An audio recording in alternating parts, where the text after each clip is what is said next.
성경 베드로전서 2장 같이 공부하시겠습니다. 베드로전서 2장을 보기 전에 1장을 간단히 요약을 해볼게요. 1장에서 제가 좀 중요하게 설명을 드렸던 부분은 이 영혼의 구원이었어요.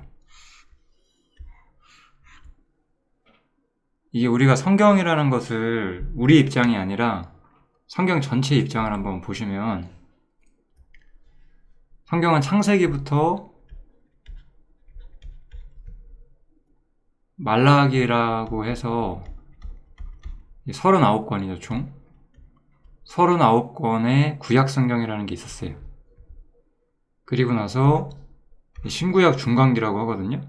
한 400여 년 정도의 어떤 시간이 흐르고 나서 그 다음에 예수님이 오셨고 예수님이 죽으시고 부활하셨고 그 다음에 이제 그 예수님에 대한 증인들이 나타나게 되고 이제 신약 성경이 기록이 되게 되죠. 그리고 예수님의 죽음과 부활 이후 메시지는 우리가 여기를 이제 기독교라고 부르죠. 기독교라는 것은 영혼 구원 문제로부터 출발을 한다, 이렇게 우리가 볼 수가 있겠죠. 그런데 그러면 이 창세기부터 말라기까지 이스라엘 사람들, 이 39권의 구약 성경을 받았던 이스라엘 사람들은 무엇을 기대하고 있었냐? 이 구약 성경 전체에 좀 녹아져 있는 생각은 이 땅에서 하나님의 나라가 세워진다는 거예요. 누구를 통해서냐면 다윗의 후손을 통해서.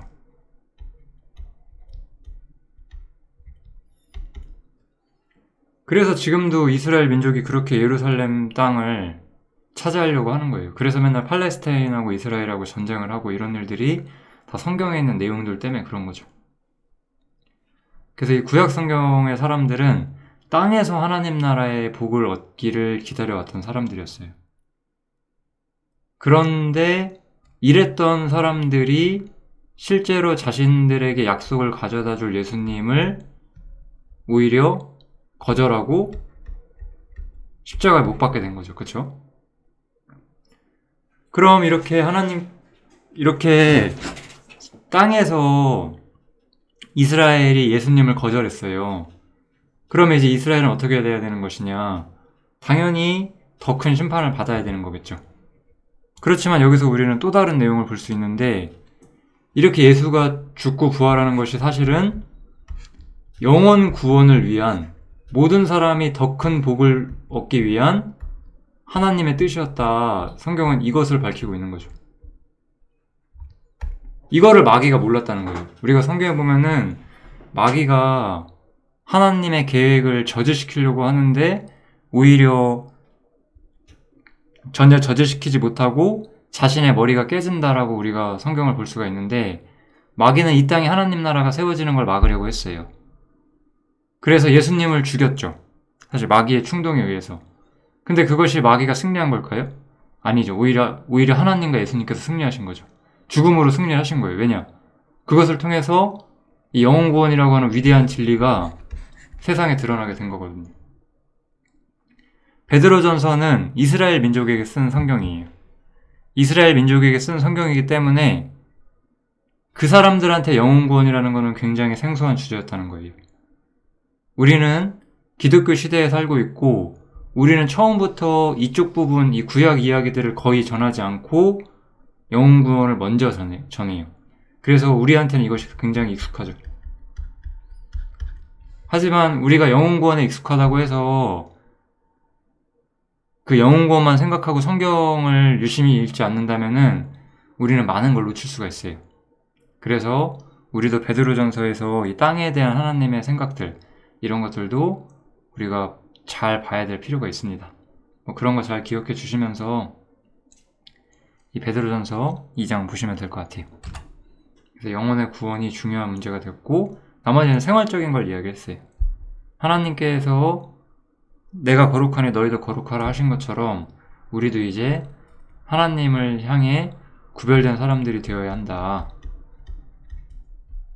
그리고 너희가 이제는 이 땅에서 나그네이기 때문에 나그네로 있을 때 경건함과 두려움을 가지고 살아라, 이런 뜻이겠죠? 그리고 너희가 믿게 된 것, 너희가 거듭난 것은 썩어질 것으로 된 것이 아니다. 썩지 아니할 것으로 된 것이고 하나님의 말씀으로 되었다라고 하면서 우리가 살아나고 소생하게 된 것이 하나님 말씀에 의해서다라고 말을 하는 거죠. 즉, 이 마지막 이야기는 또한 유대인들한테는 굉장히 생소한 이야기였죠. 원래는 알았어야 하지만 그들이 잊고 있었던 이야기. 이스라엘 사람들은 되게 막연하게 자신들이 이스라엘 민족이니까 복받는 게 당연하다고 착각했던 것 같아요. 근데 이게 우리한테도 적용이 되거든요. 어떤 사람들은 자기가 그냥 기독교인이니까 당연히 복받을 줄 알아요.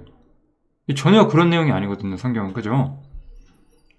내가 진실한 그리스도인인지를 먼저 봐야 되고 뭐 이런 게 다 필요하잖아요. 근데 그냥 우리 가끔 보면 나는 모태 교인이다. 그냥 부모님 때부터 교회를 다녀왔다.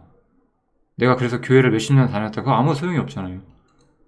하나님의 살아있고 항상 있는 말씀으로 정말 그 사람의 영혼이 새로 태어났는지가 중요한 거죠. 이런 이야기들이 1장에서 나왔습니다. 그래서 이제 2장은 별로 어렵지 않은데 한번 쭉 살펴볼게요. 그래서 이제 새로운 생활의 원칙을 이야기를 해줘요. 그러므로 모든 악독과 계율과 외식과 시기와 모든 비방하는 말을 버리고, 단순하게 말하면 악을 멀리하라는 뜻이겠죠? 악을 멀리하고 갓난아이들 같이 순전하고 신령한 젖을 사모하라 라고 말하죠. 젖은 여기서 딱 보면은 뭘 것 같으신가요? 저는 대부분 형제님들이 이거를 말씀이라고 생각하실 거라고 생각을 합니다. 말씀이죠? 그래서 성경 말씀을 사모하라고 항상 성경은 말씀을 하세요, 우리한테. 말씀을 가까이 하는 것만큼 우리의 신앙에 중요한 것은 없다. 그래서 이것은 저는 시편 119편을 좀 많이 읽어보시라고 좀 추천을 해드릴게요. 시편 119편이 양이 좀 많거든요. 제 생각에는 165절이었나? 절수가 좀 되게 많아요. 근데 다 말씀에 관한 이야기라서 아마 읽으시면 되게 도움이 될 것 같습니다. 그래서 시편 119편을 좀 한번 보셨으면 좋겠다 말씀을 드릴게요. 근데 왜 그래요? 이런 걸 우리가 왜 해야 될까요? 이로 말미암아 너희로 구원에 이르도록 자라게 하라 함이라, 이렇게 말하죠. 여기서 구원은 당연히 영혼 구원을 의미하는 것이 아니에요. 여기서 말하는 건 영혼 구원을 의미하는 게 아니라 여러 위험과 시험과 유혹과 함정들, 이런 것들로부터 우리를 지키도록, 우리가 보호받을 수 있도록 말씀이 우리를 지켜줄 것이다 라고 말하는 거죠. 말씀은 우리 삶의 진짜 유일한 힘의 원천이거든요. 말씀을 정말로 가까이 하는 게 중요합니다. 너희가 주의 인자하심을, 너희가 주님의 십자가의 은혜를 정말로 맛보았으면 마땅히 그렇게 해야 한다 라고 베드로가 이야기를 하고 있죠. 이 베드로전서는 굉장히 구약성경과 유대인들에게 익숙한 구절들을 많이 사용하는데요. 여기서도 그 구절이 나와요. 사람에게는 버림바가 되었으나 하나님께는 택하심을 입은 보배로운 산돌이신 예수에게 나와. 이거 제가 아까 처음에 했던 얘기잖아요. 사람에게는, 유대인에게는 거절당하셨어요. 그런데 그것이 오히려 하나님께는 승리가 되는 그런 일들이었잖아요. 그죠? 예수님께서는 그런 보배로운 산돌이었어요. 산돌은 이건 살아있다는 뜻이에요. 리빙이에요, 리빙. 그래서 산돌인 예수님. 여기서 산돌이라는 단어는 명확한데, 돌이라는 것은 여기서 건물을 건축하는 재료잖아요. 건물 건축의 재료죠. 그러니까 유대인들은 성전을 지었어요. 근데 이 베드로는 우리가 이 땅에 우리가 유대인이라고 지어놓은 그 성전이 중요한 것이 아니라 예수님이 진짜 성전의 기초시다, 이런 이야기를 하고 있는 거죠.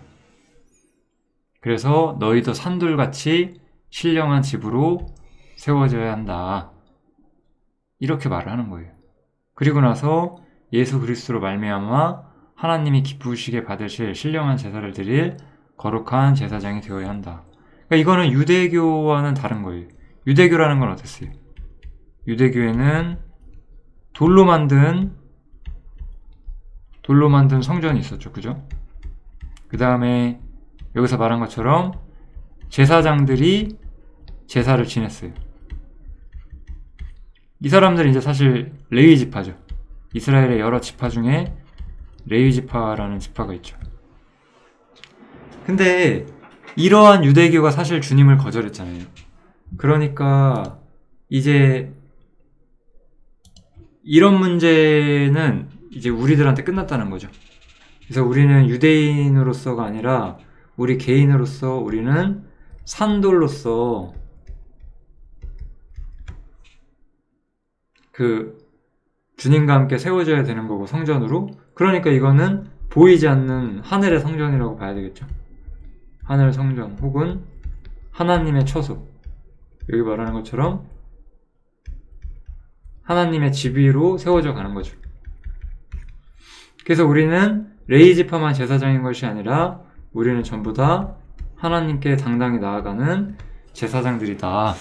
그렇게 이야기를 하면서 이제 너희가 유대교라는 토대 안에서 하나님께 나아가는 것이 아니라 개인적으로 주님과 관계를 가진 사람으로서, 개인적으로 주님을 만난 사람으로서 복음을 통해서 주님께 나아오라고 말을 하는 거예요. 이거는 굉장히 유대인들에게 하는 이야기지만 어떤 점에서 지금도 너무나 많이 교훈이 돼요. 많은 사람들은 자기가 종교인으로서 어디에 소속되어 있는가를 굉장히 중요시하지만 사실은 그것보다 중요한 거는 하나님과의 관계가 개인적으로 올바르게 되었는가, 이 문제가 훨씬 더 중요한 거니까요. 그렇게 개인적으로는 주님께 나오지만 이스라엘은 민족적으로는 어떻죠? 민족적으로는 어떤 상황이냐면 경에 기록되었을 때 보라, 내가 택한 보배롭고 요긴한 모퉁이 돌을 시온에 두노니 저를 믿는 자는 부끄러움을 당치 아니하리라 하였으니 그러므로 믿는 너희에게는 보배이나, 이제 믿는 너희들에게 예수님은 보물이 되었죠. 하지만 믿지 않는 자에게는 건축자들의 버린 그 돌이 모퉁이의 머릿돌이 되고 또한 부딪히는 돌과 거치는 반석이 되었다 하니라. 뭐 이렇게 나오죠? 말이 좀 어려운데, 그러니까 믿는 사람들에게는 보배지만 믿지 않는 사람들에게는 부딪히는 돌과 거치는 반석이 되었다, 이런 뜻이에요. 저희가 유대인들을 말하는 거잖아요. 저희가 말씀을 순종치 아니함으로 넘어지나니, 이렇게 나와 있어요. 예수님이라는 분이 이스라엘에게 왔을 때 어떤 사람은 예수님을 받아들이고 그분을 자신의 보배로 삼았지만 어떤 사람은 그분과 맞서고, 그분과 맞선다는 거는 부딪히는 돌에 걸려 스스로가 넘어진다는 거죠. 이스라엘에게 예수님이 왔을 때 어떤 사람은 예수님을 거절하고 하나님을 반대하는 위치에 섰어요. 어떤 사람은 예수님을 영접했죠. 이것이 사실, 그리고 복음, 이 이야기는 사실 복음이에요. 복음. 우리가 마태복음, 마가복음, 누가복음, 요한복음 이렇게 4가지 복음서가 있잖아요. 이 이야기를 하는 게 복음서예요. 사실은 복음이라는 책이 무슨 책이냐라고 하면은 지금 여기 나온 이 구절을 이야기하는 책인 거예요. 하나님을 믿는다고 하는 사람들이 진짜 하나님의 아들이 왔을 때 그를 어떻게 대우하느냐를 보고 그 사람이 정말 하나님을 보배롭게 생각하는지 아니면 하나님을 싫어하는지를 보겠다는 거예요. 예수님은 하나님 자체셨기 때문에 그분의 삶의 모든 면에는 하나님의 모습이 나타났고, 그 하나님의 모습이 사람의 욕심과는 달랐기 때문에 사람들이 그 하나님을 거절했던 거거든요. 그래서 정말 믿는 사람들에게는 예수님은 보배가 되지만 믿지 않는 사람들에게는 거치는 반석이 되죠. 이게 정말로 그렇습니다. 지금도 마찬가지예요. 어떤 사람이 예를 들어서 부와 명예와 권력을 가지고 나는 하나님을 섬긴다라고 말을 하고 있었어요. 근데 예수님이 딱 오셔가지고 네가 정말로 내 제자가 되려면 그 부와 명예와 권력을 버려라. 이러면 이 사람 열받는 거거든요. 내가 이렇게 하나님 잘생겼는데 저 자식이 뭐길래 나한테 저렇게 말해하고 저걸 죽여야 되나? 뭐 이렇게 해버린 거죠. 그게 바로 이스라엘이 그때 한 일이에요. 왜냐하면 주님은 초라하셨거든요. 이게 결국 뭐냐? 예수님께서는 사람의 자기 의를 벗겨내시는 거거든요. 네가 지금 네 자신을 스스로 의롭다 여기는 것들을 내가 다 찢어낼 텐데 그래도 넌 나를 쫓겠는가? 라고 물으신단 말이에요. 그런 것들을 우리가 다 믿고 주님을 따르는 거죠. 왜냐하면 정말 믿는 우리들한테는 뭐 병에 권력 얻는 게 뭐가 중요해요. 죽으면 지옥인데 내가 나의 의를 세워서 뭐예요? 하나님 앞에 난 아무것도 아닌데 주님이 우리의 전부가 될 수밖에 없거든요. 그래서 오직 너희는 택하신 족속이고 왕같은 제사장들이요 거룩한 나라고 그의 소유한 백성이다 이렇게 나오죠. 이 표현들은 사실은 원래는 이스라엘에게 쓰던 표현이었잖아요. 이스라엘과 어울리는 단어인데 이것을 이스라엘에게 쓴 게 아니라 누구한테 쓰죠 지금? 믿는 사람들에게.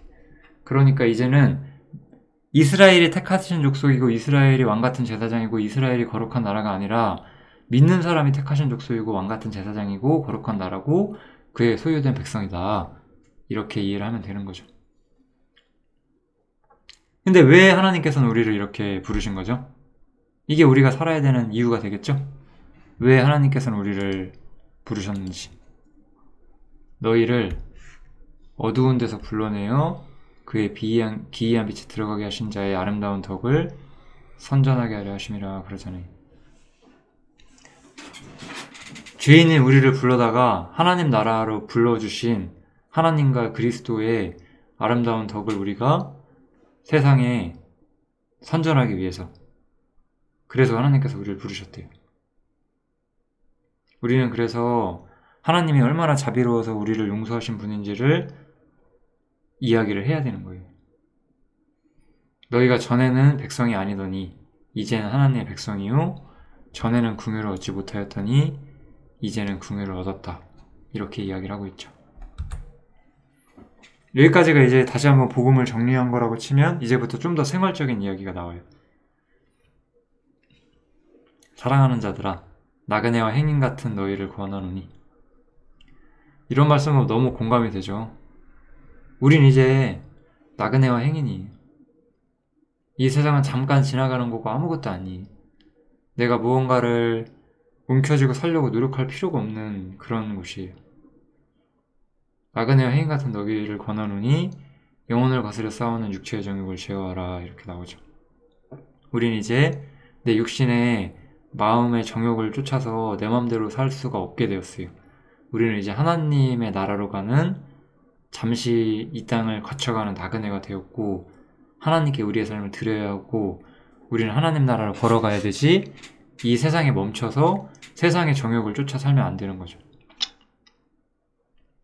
너희가 이방인 중에서 행실을 선하게 가져 너희를 악행한다고 비방하는 자들로 하여금 너희 선한 일을 보고 공고하시는 날에 우리가 나그네와 행인으로 살 때 선하게 살라는 거예요.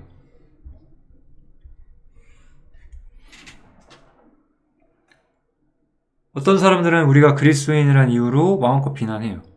근데 우리가 그런 비난은 상관없다는 거예요. 최소한 우리가 악행한다고 비난받지는 말아야 되는 거죠. 우리를 악행한다고 비방하는 자들로 하여금 너희 선한 일을 보고 오히려 권고하시는 것이다 라고 하는 거예요. 어떤 사람들은 기독교인들을 말없이 비난을 하죠. 근데 그 사람들 어떻게 돼요? 이 성경 구절을 보면은 언젠가 하나님 앞에 만나서 네가 그리스도인들을 비방했는데 그거에 대해서 네가 한 말에 대한 책임을 내가 물을 것이다. 이렇게 하나님이 말씀하실 거예요. 그들에게는 그날이 심판의 날이고 우리한테는 하나님께 영광을 돌리는 날이 되는 거죠. 이것도 여러 가지 삶의 지혜가 몇 가지 나오는데 세상의 권세에 순응하라고 말해요. 인간이 세운 모든 제도를 순복을 해라. 제도라는 건 그런 거예요. 제도라는 거는 뭐 귀족들로 이루어진 시대도 있었고, 뭐 노예제도가 있었던 시대가 있었고, 뭐 지금처럼 이렇게 민주주의적인 시대가 있었고, 뭐 여러 가지가 있거든요. 그냥 어느 시대에 살든지 그 시대에 순응하며 살라는 거예요. 그거 자체를 바꾸려고 하지 말라고. 우리는 세상을 바꾸는 사람들이 아니라 이 세상 속에서 구원을 얻어서 나온 사람들이기 때문에 이 땅에 사는 동안에는 그 당시의 상황에 맞게 그냥 모든 제도를 순복하라는 거예요. 왜요? 주님을 위해서 순복하래요. 주님도 세상에 사시는 동안 세상의 권세에 순복하셨잖아요. 그것처럼 우리도 세상에 순복하며 살라고 하는 거예요. 다른 성경에도 이런 이야기가 한두 번 나옵니다.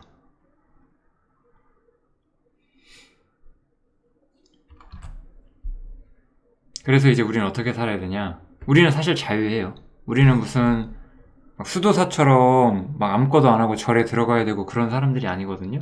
우리는 여전히 이 세상을 살고 이 세상에서 하나님이 주시는 작은 행복들을 누릴 수가 있거든요. 그렇지만 우리가 가진 자유로 악을 가리우는 데 쓰지 말고, 악을 행하고 그 악을 감추는 데 쓰지 말고 하나님의 종처럼 행해라 라고 말하는 거죠. 그러니까 하나님의 종처럼 어떻게 행해야 돼요? 무사람을 공경하고, 형제를 사랑하고, 하나님을 두려워하고 경외하고, 왕을 공경하고. 사원들은 이제 그 옛날에 노예들을 말하는 거죠. 노예들은 주인들에게 순복해라. 우리도 마찬가지예요. 직장 생활하는 사람들은 우리 윗사람들에게 순복을 해야 되고, 여기서 특별히 말을 더 하는데, 선한 사람들에게만 아니라 까다로운 사람들에게도 그렇게 해라 라고 얘기가 나오죠. 하나님의 종처럼 모든 일에 선한 모습으로 살아가라는 말을 하고 있는 거예요. 그러면서 굉장히 중요한 이야기를 해주죠. 애매히 고난을 받아도 하나님을 생각함으로 슬픔을 참으면 이것은 아름답다. 그러나 죄가 있어 매를 맞고 참으면 무슨 칭찬이 있겠는가 라고 베드로가 물으면서 우리가 선을 행함으로써 고난을 받고 인내하라고 말하는 거예요. 그것이 하나님 앞에서 아름답다. 우리의 삶이 어때야 되는지가 명확히 나타나고 있는 거죠. 이를 위하여 너희가 부르심을 입었대요. 이렇게 살기 위해서. 선을 행함으로 고난을 받고 참고 이것이 하나님 앞에 아름다움을 보여주기 위해서 너희가 부르심을 입었다. 그래서 예수님도 어떻게 하셨어요? 예수님도 너희를 위하여 고난을 받으사 너희에게 본을 끼쳐 자치를 따라오게 하셨느니라 이렇게 이야기가 나오고 있는 거죠. 그리고 나서 이제 예수님에 대해서 좀 더 이야기를 하고 있어요. 예수님에 대해서 이야기하면서 이사야 53장을 인용하고 있죠. 이거는 유대인들한테는 굉장히 중요한 내용이었어요. 유대인들은 예수님을 영접하지 않았고 받아들이지 않았는데 구약 성경 이사야잖아요. 그죠? 구약의 아주 중요한 구절에 예수에 대한 이야기가 적혀 있다는 것은 예수가 우리가 기다려왔던 하나님이 맞다 라고 말하는 것이니까. 아무튼 예수님은 어떤 분이셨죠? 죄를 범치 않으시고 입에 어떠한 괴사도 없으셨고 욕을 받으셨지만 대신 욕하지 않으셨고 고난받으시면서도 위협하지 않으셨고 오히려 자신의 모든 처한 상황을 공의로 심판하시는 자 하나님께 맡기셨고 그리고 십자가에 달리셔서 그 몸으로 우리의 죄를 담당하셨다 이렇게 나오죠. 예수님이 하신 모든 일이 적혀 있습니다. 이는 우리를 죄에 대하여 죽고 의에 대하여 살게 하려 하심이라 여기 나오잖아요. 왜 주님께서 우리를 구원하신 거예요?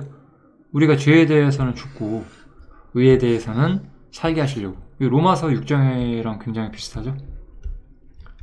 우리의 삶이 어때야 하는가를 말을 하는 거예요. 저가 채찍에 맞음으로 예수님께서 채찍에 맞음으로 너희가 나음을 얻었다. 그러므로 그렇게 해서 우리가 나음을 얻었기 때문에 우리 어떻게 해야 돼요? 너희가 전에는 양과 같이 길을 잃었지만 이제는 너희 영혼의 목자와 감독 되신 이에게 돌아왔다라고 말하죠. 예, 우리는 이제 하나님께 돌아온 사람들이 된 거예요. 참, 이 표현도 이스라엘 사람들에게는 굉장히 새로운 표현이었죠. 왜냐하면 유대인들은 스스로를 하나님의 백성이라고 여겼잖아요. 근데 실제로 하나님께 멀었고, 이렇게 예수님을 믿는 믿음을 통해서, 그리스도를 믿는 믿음을 통해서 하나님께 돌아왔죠. 우리들은 이방인인데 우리도 마찬가지예요. 우리도 그리스도를 믿었기 때문에 하나님께 돌아온 사람들이 된 거예요. 하나님께 돌아온 사람들은 그래서 어떻게 살아야 돼요? 이렇게 하나님의 종처럼 선을 행함으로 고난을 얻고 그리스도 예수의 본을 쫓아서 사는 거죠. 우리의 삶에 아름다운 어떤 길, 이런 것들이 나타나 있습니다. 베드로전서 2장 여기서 마치겠습니다. 감사합니다.